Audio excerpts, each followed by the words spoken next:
Alright guys, happy Wednesday, and this week I couldn't get off of my mind that I paid just under roughly $30,000 for a nursing program. So when you combine that with the series of events I went through, it feels much heavier. So you're telling me I had the same education as a nurse, but I had to take an exit exam that prevented me from taking my Nclex, but other students were able to take their Nclex with the same academic education? I'm confused already. And then, what feels like, in my experience, for speaking up about said situation, I get threatened with defamation. So let's take the opinions out of it. Let's go to the one place where opinions don't matter: the record, the court record. So a little backstory. There was a defamation case filed against me. Not something I started, something that was brought against me. And instead of going back and forth online, I went straight to what actually matters: the court record. I showed up. Because at the end of the day, opinions don't decide these things. Documentation does. So what I'm about to show you isn't speculation, isn't rumors. It's based on the actual court transcript. Like you're a fly on the wall. Meaning, what was actually said in court on the record. And I want to be very clear. I'm not here to twist anything or take anything out of context. I'm going to show you all sides of the story. So you decide. Welcome back to the Nursing Investigation.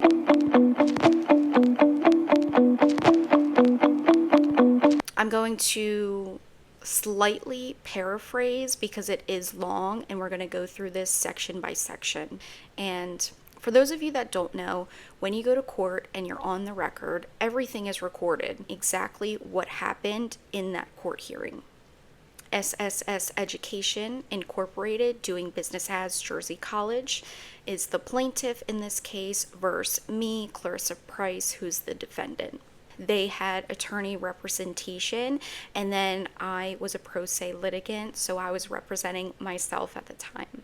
So at the beginning, it starts off with the court asks me if I'm Clarissa, again, verifying who's who. They say, all right, good morning. I say good morning back. The court says, all right. So I guess there was some difficulty. I know you were a student there. I guess it didn't end so well. Some time went by, and now I guess it brings us to this. So well, let me hear from both sides. I will try to approach these things practically because I don't think anyone needs right now in their life, a lawsuit or whatever. I would have to agree with that. Nobody wakes up, no average person wakes up and says, I want a lawsuit today. It's a lot to go through mentally, emotionally, financially. It's a lot. It's a big deal. Bringing a case against somebody is a huge deal, especially in what I feel through my observations when it feels so disproportionate, when it's a huge entity, for example, versus an average person. So apparently, I just start off. So it says, Miss Price, which is me, says, I will start, Your Honor, if that is okay, since I haven't responded yet, representing myself, so I'm doing my best here. I vaguely remember that sentence because I was so scared, and I was like, you know what, you just have to do it. You just have to talk, just say something. Hopefully it'll get easier as you go. The hardest part is taking that first breath and saying those first words. So the court says, go ahead. So long story short, I went to the school, paid about $30,000 to get my nursing degree, completed all the classes the board requires, but at the time they had this exit exam requirement. You had to at least pass one of these set of tests to be able to take your license, which has since changed. The Board of Nursing has had them change their regimen after my graduating class, so I have since found this out. I started speaking about my experience, like, is there anything I can do? I am stuck with all this debt. All these classes I completed, and I can't even get my license. So I tried to reach out to Jersey College to get a solution. I even removed some of the material. I'm pretty sure all of the material but the change.org petition from what I can recall. And I tried to ask them if there was anything we could do, but they weren't willing to help me at all. So my experience stays as is. They did exploit me, they did take advantage of me, and they did benefit off of my losses. The court says, all right, so you were saying that from your understanding is now they're not requiring that exit exam? And I say, nope. The court says, all right, so counsel, what do you think about that? So, of course, it goes to the other side. Their attorney says, it wasn't an exit exam per se, it was an exam that was part of a course at the program. The defendant was made aware of that course. She was made aware of the fact that in order to get her degree to move on to the next step of taking her board nursing exam, she has to pass all of the courses at the program at the school. And unfortunately, after 4 attempts, she did not pass that course, thereby not allowing her to get her degree and move on to the next step towards getting her degree, etc., getting her license. Paraphrasing, those aren't exact words, but you get the point. This is my observation of what opposing counsel is saying. It wasn't an exit exam. Well, an exit exam, let's look at what an exit exam is. A nursing exit exam, such as HESI or ATI, which is one of the two I did take, is a comprehensive proctored test taken at the end of a nursing program to predict a student's likelihood of passing the Nclex on their first attempt. So, but okay. Defendant was made aware of that course. She was also made aware of the fact in order to get her degree to move onto the next step of taking her board nursing exam, she has to pass all of her courses at the program at the school. Here's from my perspective, through my observations. To the left, this is what I was giving upon admissions enrolling into the program in their marketing material. This is what I was given. This is what I knew to be true. This is what I knew had to be accomplished to get my degree and furthermore to sit for my license. And then when I complete the program, from my perspective, it aligns with that enrollment material I was given. If you look at both, the hours are the same, the classes are the same. To me, it's the same through my observations. And then if you go over here to the enrollment agreement, this would be the first contract I signed in regards to like payment, what the program looks like, etc. Now, if you look just under financial information and to the right, program information, again, that section adds up to what I was already seeing in that enrollment material, how long it was going to take, how many hours I was going to have, it all added up. In my observation, none of this accounted for this exit exam, let alone this exit exam now being presented as a course. I, through my observations, have not found that. Lastly, their attorney says, and unfortunately, after 4 attempts, she did not pass that course, thereby not allowing her to get her degree and move on to the next step. Again, I'm paraphrasing, but you get the gist. I'm not going to beat a dead horse with the 4 exit exams. I've already done it so many times. Now my question isn't more so questioning, what these predictor exams are being used for, but more so thinking about it now, like who decides 4 attempts is enough? In my observations, nowhere was it clearly said to me, nowhere was it clearly shown the difference between a degree, a diploma, a conferral date, certification to the Board of Nursing, getting your ATT. I didn't observe any of that being broken down in any contract. I have still yet to find it. Because I think it's important to give context. The degree is the academic status. The conferral date for that degree is a specific date when the college awards you that degree. The diploma itself is the physical credential, like when you walk across the stage and you graduate, you receive your diploma. That's the ceremonial document. And then furthermore, there's the certification for licensure. In nursing, this is the vital 3rd step. Earning a degree or diploma does not make you a nurse. It only makes you eligible to sit for that Nclex, because you need that certification to be able to get your ATT to sit for Nclex. And I don't think a lot of nursing students or prospective nursing students know how this process works. And in my observations, this wasn't clearly broken down to me. That's an important piece of the puzzle that I was missing in my experience to fully comprehend what was being portrayed. The attorney goes on to further say, the curriculum has since changed. That course has been modified to not include the exam as per se. However, that is 5 years after the fact. Other parts of the curriculum have changed, so we can't just retroactively give her the degree because of that. She has to retake all the courses. This gets a little interesting for me for a couple reasons. Let's start with the first thing. She talks about retroactively giving me my degree because of that. So in my observation, this is my interpretation. Their attorney now raises the cynical defense that, it's too late to issue the degree to me that was earned, or let's say could have been earned, in 2019. But I think this argument ignores a fundamental reality of the nursing profession. While practice requires renewal for those who have their license, or if you fail your Nclex, you have to take a refresher course, maybe if you fail it so many times, or it's been a certain amount of time, whatever the case may be. But the academic completion, I think, is permanent through my observations. By claiming the education has since expired, I feel like it makes me question about profiting twice from the same curriculum.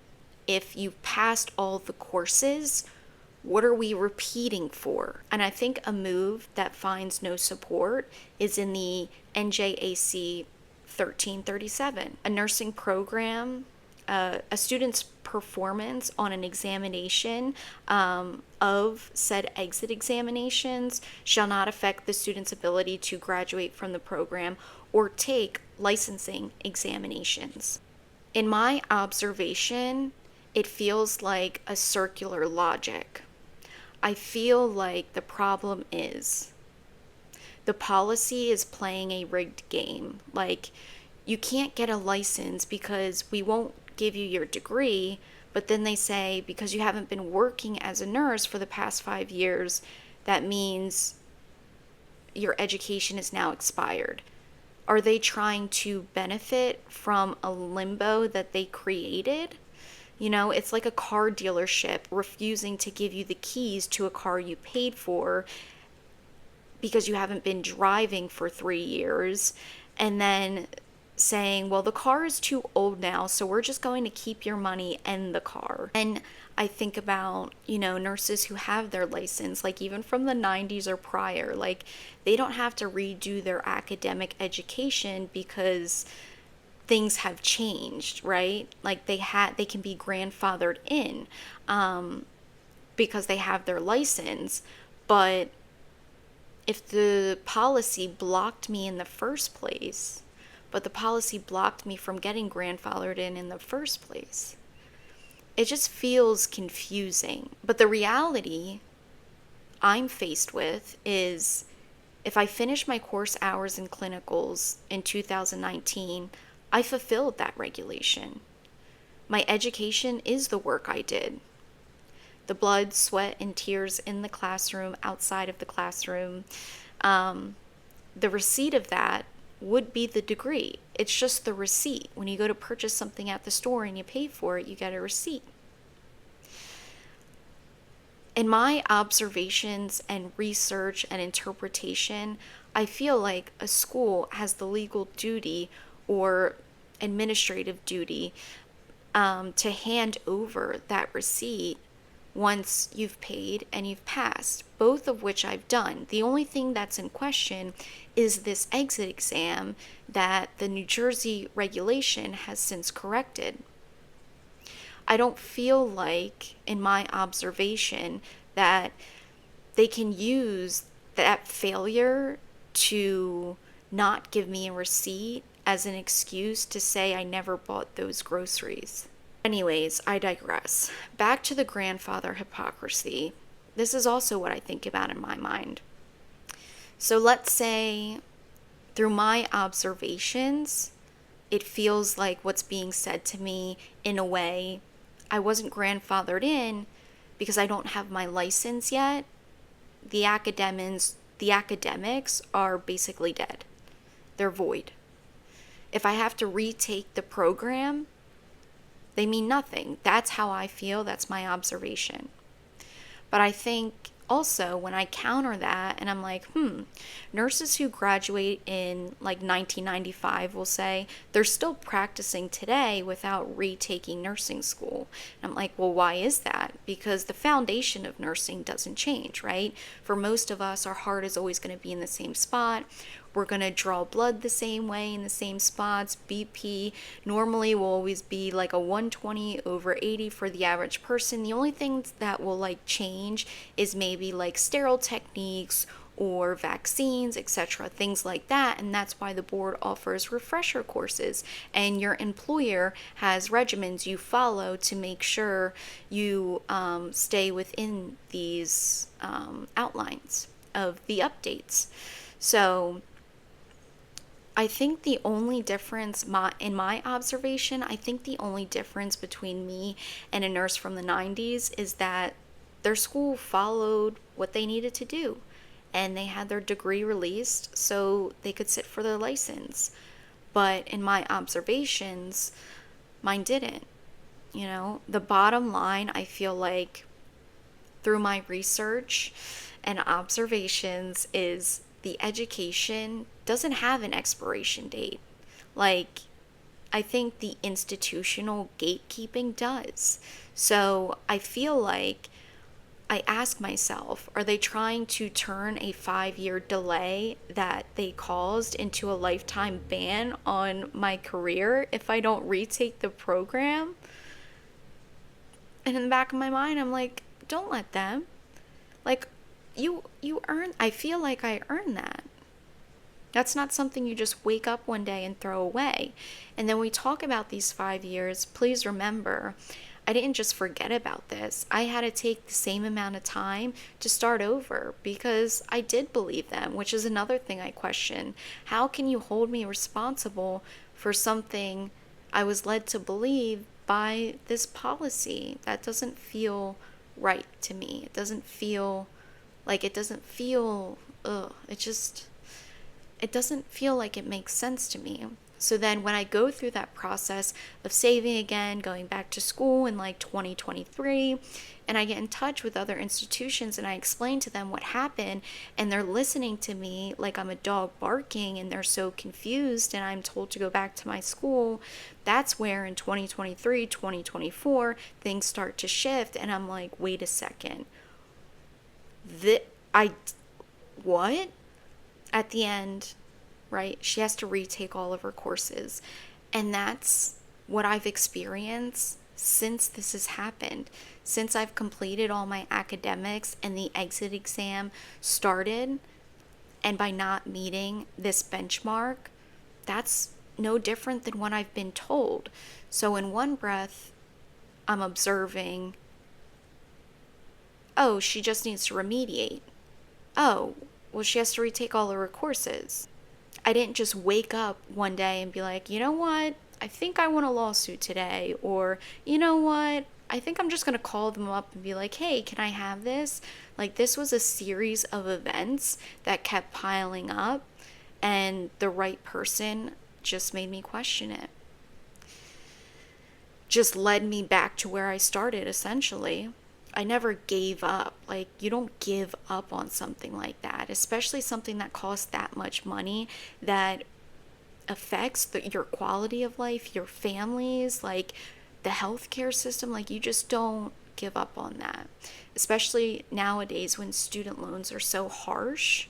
Like, no, it wasn't something I forgot about or didn't care about. It was something I felt like I had to redundantly do again. That's, in my observation, what I feel like I was led to believe.